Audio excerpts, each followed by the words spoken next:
Mr. Leach, you recognize that before any rules can be adopted by the Supreme Court, the body, all the lawyers, there's a referendum in which gives the opportunity for lawyers to vote on those rules before the Supreme Court adopt them. They do not have a unilateral right to adopt rules for the body. That's correct, yes. Okay. Do you also understand that we have a First Amendment to the United States Constitution that guarantees religious freedom? I do, yes.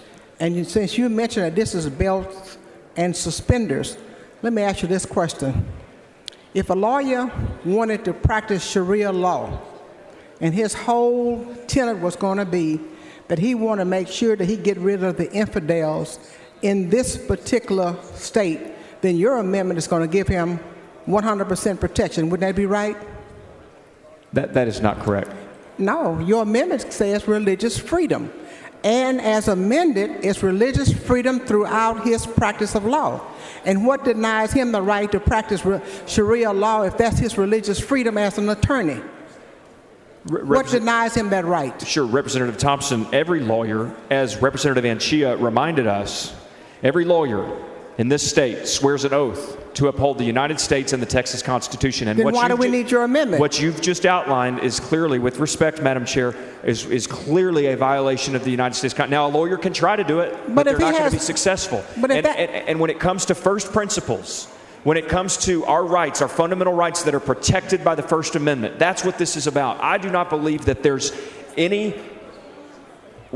I do not believe we can go too far in this body in ensuring that the First Amendment rights of Texans are protected.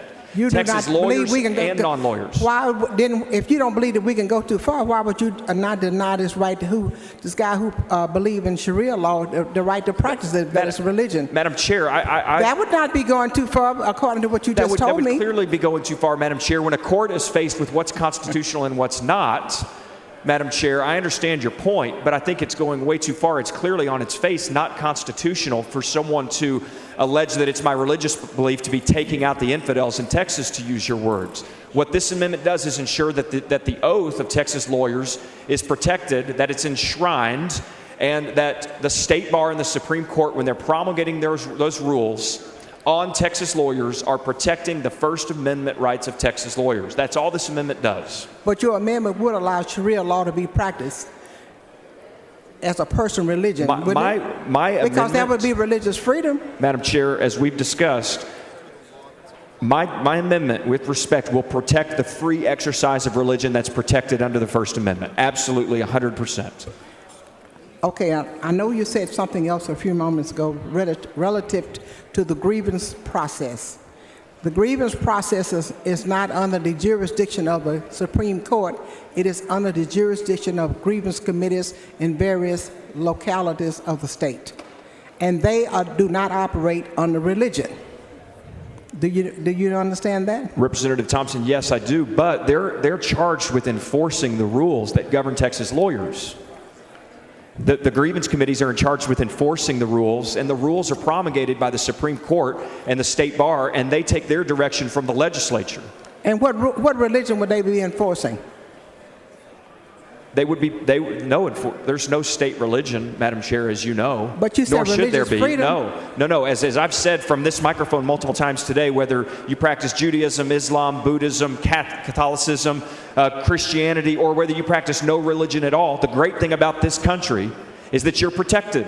And that's what this amendment does. And so you want now they're belts and suspenders. I do. Okay.